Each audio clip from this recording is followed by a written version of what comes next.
first, live, local. This is Fox 12 Now. Hello everyone, I'm Greg Nibbler. This is Fox 12 Now. We're taking a look there. This is from our Shriners Cam. Going into Southeast Portland, Mount Tabor Park, being back there in the background. It's a really nice day, and I'm imagining there's a lot of people up there right now enjoying that park and hopefully live streaming this at the same time, but you can always do that afterward as well. So we are live here every weekday starting at 1 p.m.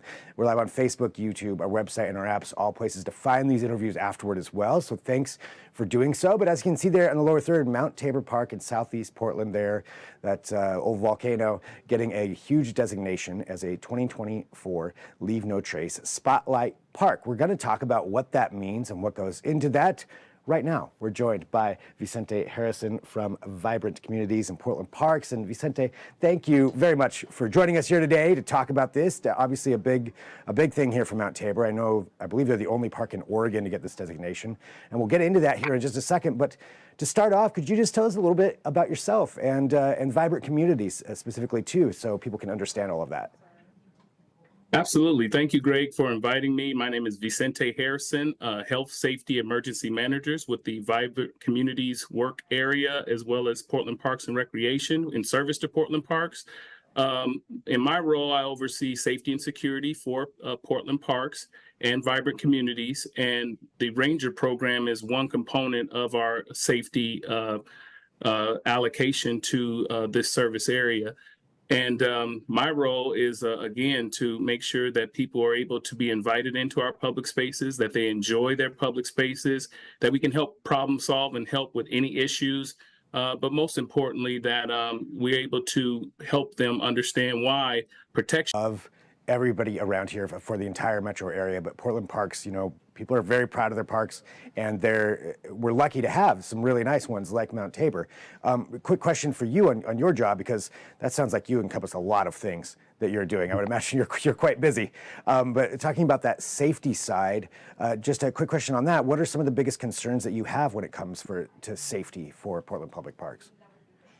Well, in terms of safety, I think the most important piece is that, as you mentioned, people really love and value their park. So we want people to feel safe coming to their park, because that's just what's going to help the park continue to remain safe. If people are out, engaged, they're active. When we have people activating these spaces with positive activities, it helps lower the risk of, other things that could potentially happen. As we all know, those potential things may happen in any and everyday circumstances.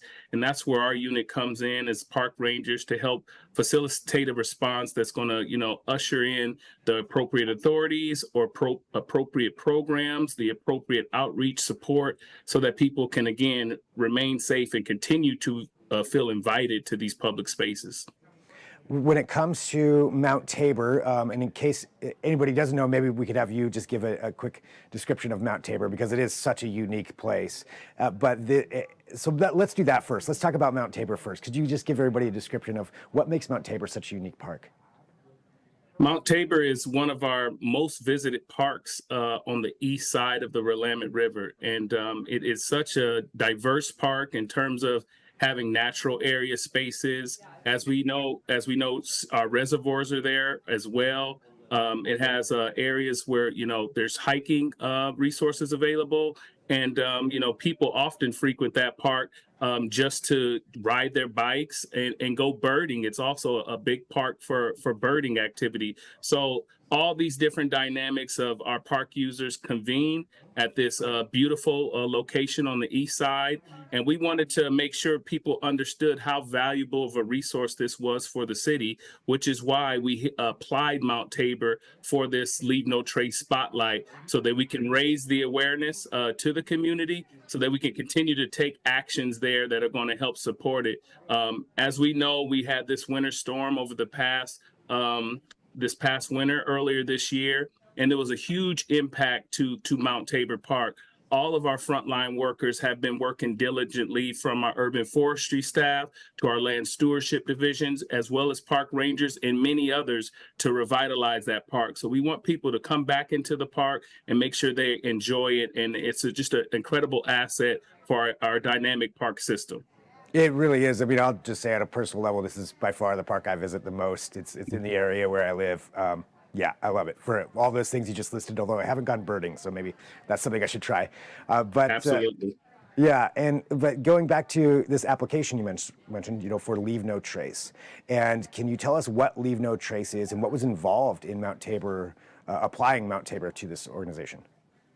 So, Leave No Trace is the Center for Outdoor Principles and Ethics, where it helps the public realize that we do have authority of the resource components, and meaning our resource is one of the most valuable assets in every city. It started in the backcountry when people used to go out there and recreate, and they would leave behind things that was making that place less appealing. It moved to the front country where people go camping in some of our state parks.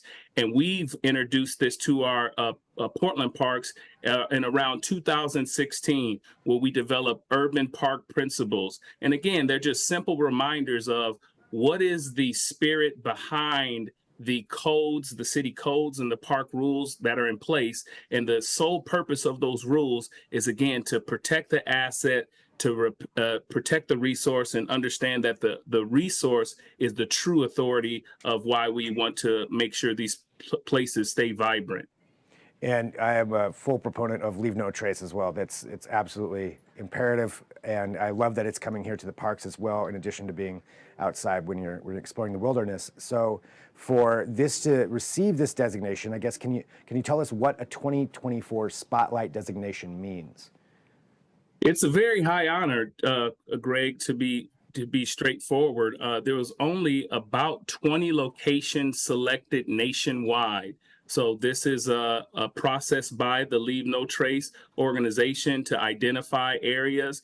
And Mount Tabor Park, we wanted to highlight Mount Tabor before the winter storm because there were certain impacts that impacted that particular park. We did a similar event back in 2016 where we highlighted Forest Park, which is the crown jewel of our park system. We wanted to be equitable in that in terms of highlighting assets, and we wanted to move to the east side and highlight one of our east side assets. So in terms of this designation, this park was selected because we've seen things such as wildfire impacts to Mount Tabor Park. We've seen, the wildlife become, there's certain things that impact the wildlife in terms of conditions that are happening at the park. And just overall, there's just some activities that we have seen there that we really wanted to just remind the community that this is a place where we all can enjoy, and certain activities may damage it and it may, deteriorate it over time. So we want to prevent that by designating it as a spotlight to really highlight to the community how valuable this resource is. And what was it like when you did receive this designation and this honor for applying it? It was a celebration in terms of for our work unit at large, the Portland Park Ranger program. We have a Leave No Trace committee, and we really do these pop-up events throughout all of our parks system wide. So Mount Tabor Park has been on our radar for some time, and we applied for this designation so that we could really elevate the community's awareness of how valuable this park is. So when we received it, it was a celebration, and we've all kind of rallied together to make sure that we can have the great programming there for May 9th, 10th, and 11th. So the community can come out and, receive more information on why this park is such a value to our community.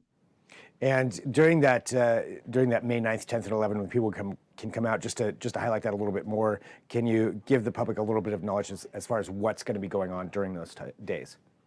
Absolutely. So May 9th, we'll start with a awareness education workshop by Leave No Trace. We've partnered with Warner Pacific, where we'll have a training that will take place there. That will really highlight day one. Day two is where we really want the community to come out. So day two, May 10th, we're going to be in the park. We have about 8 to 10 vendors, all centered around preservation and conservation organizations such as Bird Alliance of Oregon, Trail Keepers of Oregon, Portland Fire is a partner with us, as well as a host of others. And we're just going to be engaging with the community again. spotlighting Mount Tabor Park on why it's important. And each one of those communities can talk in detail about what they do for the community and how it relates to Mount Tabor Park. We'll follow up that outreach event, that community outreach event, with a program that we have called Walk with a Ranger. So those that are there and want to participate, we'll take them on a hike through Mount Tabor Park and be able to kind of highlight some of the assets of the park as well. So that will be day 2. And then we'll end on day 3, which is Saturday, May 11th, with the stewardship event. We're working with the horticulture program within Mount Tabor Park and our land stewardship division to identify some very lightweight stewardship projects where the community can come out and volunteer and maybe do some planting as well as some trail cleanup and really contribute in that regard so they can, again, develop that intimate relationship with the park and value it even more over time. Well, Vicente, final question here for you too. With Mount Tabor receiving this 2024 Spotlight designation, what is the most important thing that people and the public as a whole can do to help continue this tradition of keeping this park clean and open for everybody? I would say come to our outreach event, familiarize yourself with the Leave No Trace urban park principles that were developed specifically for our Portland parks. Know before you go. Before you go out to our public parks, kind of know what is allowed there. Are animals allowed? Do they have restroom facilities? That's going to make your visit more enjoyable. Be aware and report any problems that you see. That is very key for all of our city staff to be aware of the concerns that the public sees so that we can allocate resources to address those concerns. Keeping our park greens. It is Earth Day. We want to keep our parks green. So again, I mentioned that authority of the resource, knowing that the trees in our park, the green spaces, or the vegetation, the flora in our park is really what people value. So just being aware that our conduct can be a detriment to those assets as well.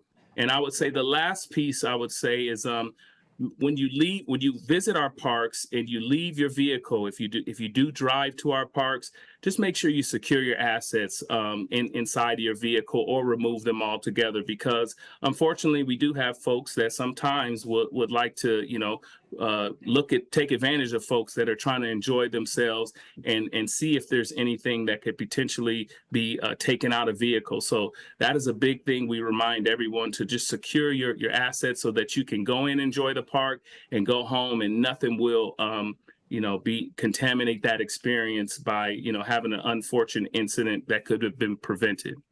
Well, Vicente, thank you very much for joining us. Congratulations on the hard work in getting this designation and just all you do to keep these parks safe. That, as we talked about at the beginning, that everybody knows and loves here in the region and in Portland. And thanks for all your hard work, and thanks for being here on Fox 12 Now today. Thank you so much. You bet. And for everybody watching too, again, thank you for joining us. I'm saying a lot of thanks, but I do appreciate you being a part of this show. If it's your first time, we get to have these longer discussions and really go into details about things. And if you have an idea for a segment, feel free to send me an email, fox12now@kptv.com. You can watch all of our segments on the Fox 12 Oregon app, the website, or Facebook or YouTube as well. So whatever one you're going to, thanks for doing so. If there's ever breaking news between 1 and 4, I'll be here for that as well. So thanks for being here. I'll sign off right now. I'm Greg Nibbler. This is Fox 12 Now.